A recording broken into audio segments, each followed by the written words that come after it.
महर्षि वाल्मीकि जी ने रामायण की रचना की है और इस वाल्मीकि रामायण के बाल कांड का हम सभी स्वाध्याय कर रहे हैं और बाल कांड में अभी 48वें सर्ग का स्वाध्याय चल रहा है। इस 48वें सर्ग में पिछले दिनों हम सब ने जाना था कि जब विशाला नगरी राजा सुमति के यहाँ विश्राम करने के पश्चात महर्षि विश्वामित्र भगवान राम और लक्ष्मण को लेकर आगे चले और भी ऋषि मुनि उनके साथ थे और जैसे ही मिथिला नगरी में प्रवेश किए तो मिथिला नगरी में प्रवेश करते ही एक आश्रम दिखा। क्या दिखा? आश्रम दिखा। और भगवान राम अपने गुरु महर्षि विश्वामित्र जी से पूछते हैं कि गुरुजी, ये इतना भव्य स्थान आश्रम जो बिल्कुल सुनसान दिख रहा है, आखिर ये किसका आश्रम है? जब इस प्रकार से पूछे तो विश्वामित्र जी, महर्षि विश्वामित्र जी अपने शिष्य को बताते हैं। मिथिला के उपवन में एक पुराना आश्रम था जो अत्यंत रमणीय होकर भी सुनसान दिखाई देता था। उसे देखकर श्री रामचंद्र जी ने मुनिवर विश्वामित्र जी से पूछा, इदमाश्रम संकाशं किन्विदं मुनिवर्जितं श्रोतुमिच्छामि भगवन् कस्यायं पूर्व आश्रमः। भगवान, यह कैसा स्थान है जो देखने में तो आश्रम जैसा है किंतु एक भी मुनि यहाँ दृष्टिगोचर नहीं होते हैं। मैं यह सुनना चाहता हूँ कि पहले यह आश्रम किसका था। ये भव्य आश्रम को देख करके और भगवान अपने गुरु जी से पूछते हैं, भगवान राम। अब भगवान विश्वामित्र जी बताते हैं, तच्छ्रुत्वा राघवेणोक्तं वाक्यं वाक्य विशारदः प्रत्युवाच महातेजा विश्वामित्रो महामुनि।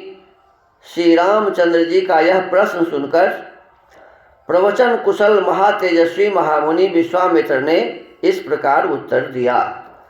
देखो, विश्वामित्र जी को इसमें कहा प्रवचन कुशल, माने बहुत ही सुंदर बोलते थे, बोलने में बहुत ही प्रवीण थे। हंत ते कथयिष्यामि शेनु तत्वेन राघव यस्य तदाश्रम पदं सप्तं कोपान महात्मनः। रघुनंदन, पूर्व काल में जिस महात्मा का आश्रम था और जिन्होंने क्रोध पूर्वक इसे शाप दे दिया था, उनका तथा उनके इस आश्रम का सब वृत्तांत तुमसे कहता हूँ, तुम यथार्थ रूप से इसको सुनो।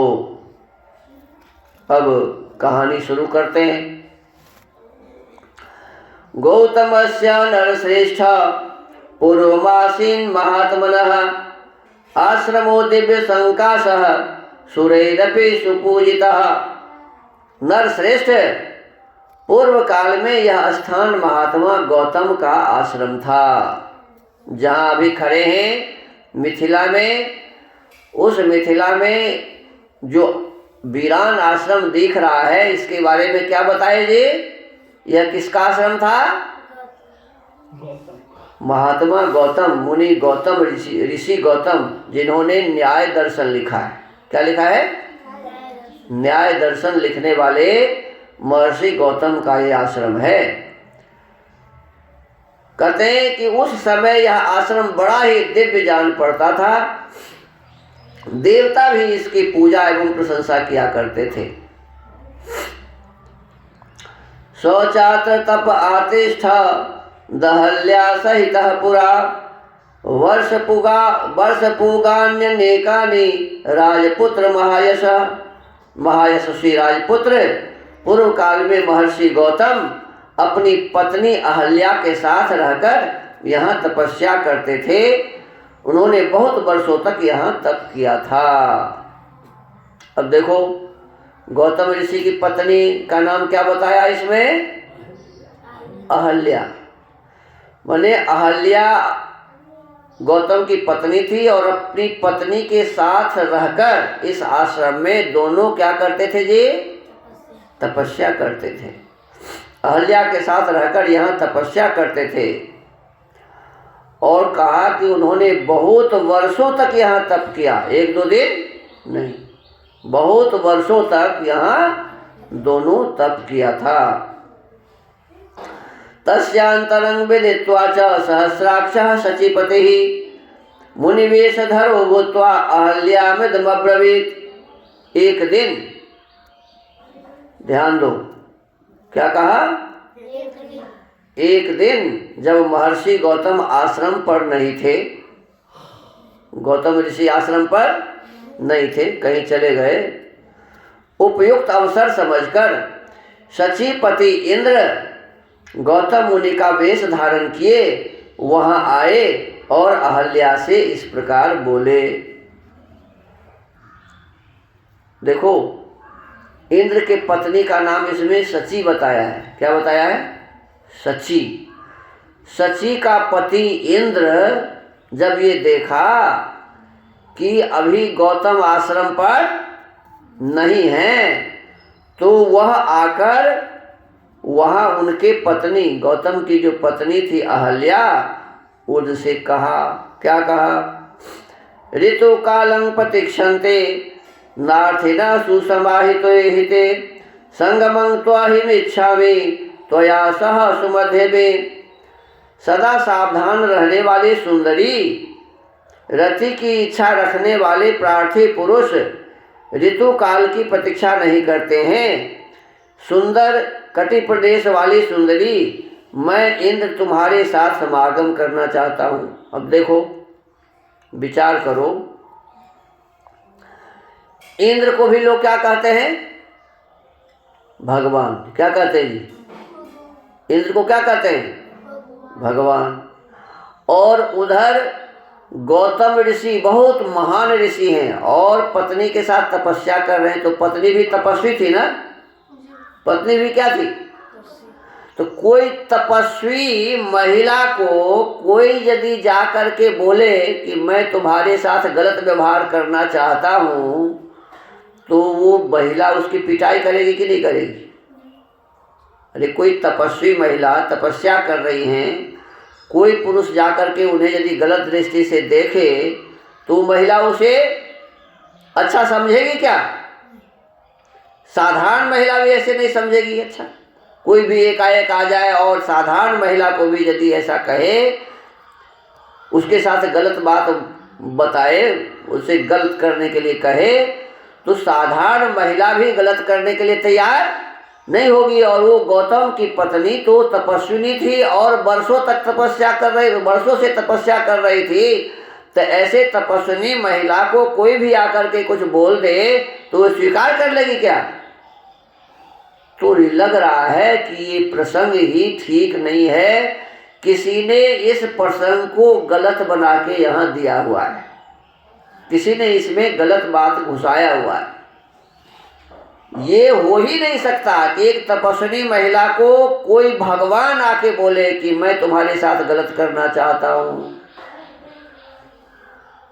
और फिर इसमें आगे कहा, वो तो और भयंकर है। मुनिवेशं सहस्राक्षं विज्ञाय रघुनंदन मतिं चकार दुर्मेधा देवराज कुतूहलात्।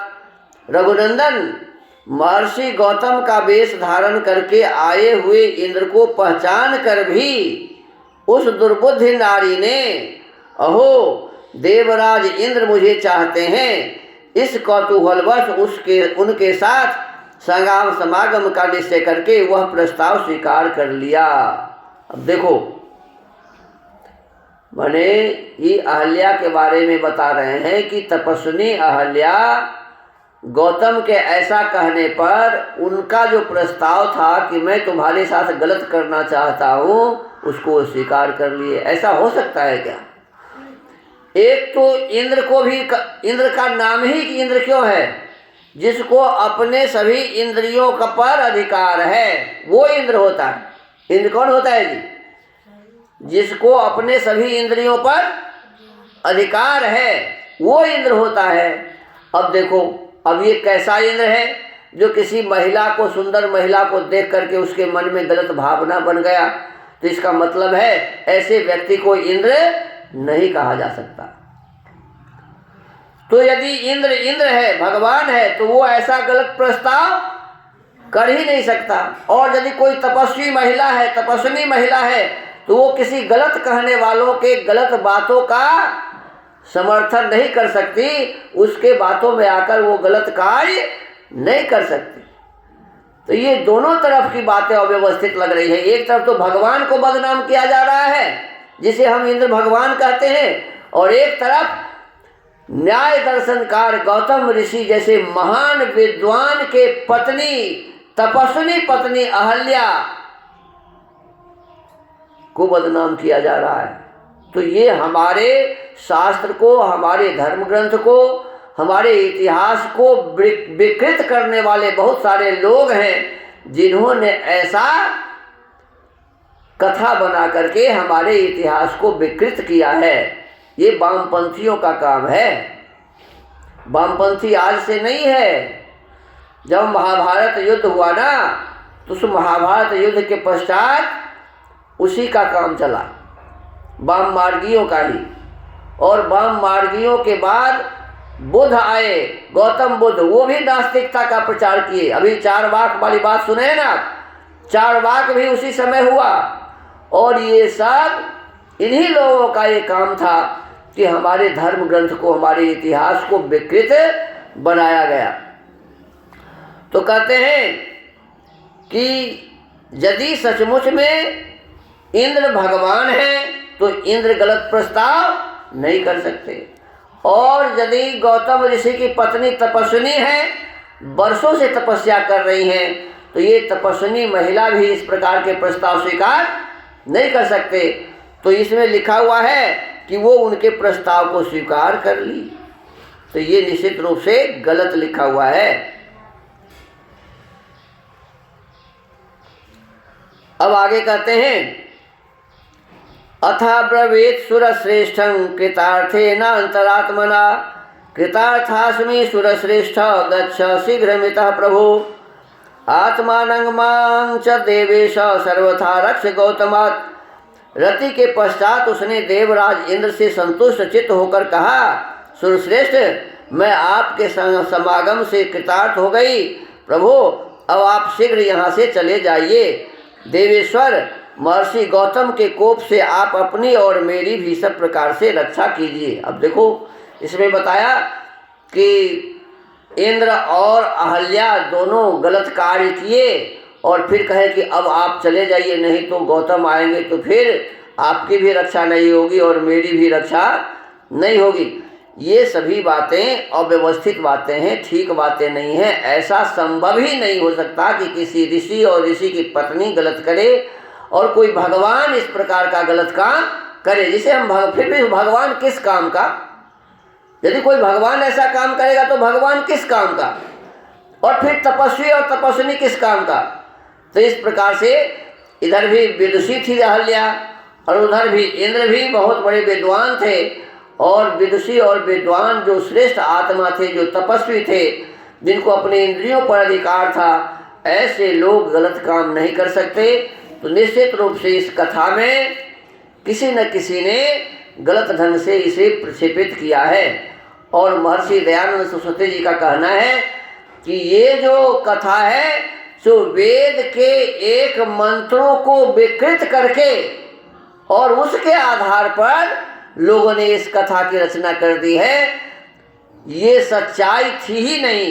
ये सच है कि गौतम ऋषि की पत्नी अहल्या थी और वो विदुषी थी, गौतम भी बहुत बड़े विद्वान थे, लेकिन लोगों ने इस कथा को वेद के उस मंत्र से जोड़कर अहल्या को बदनाम करने के लिए इस कथा की रचना कर दी है।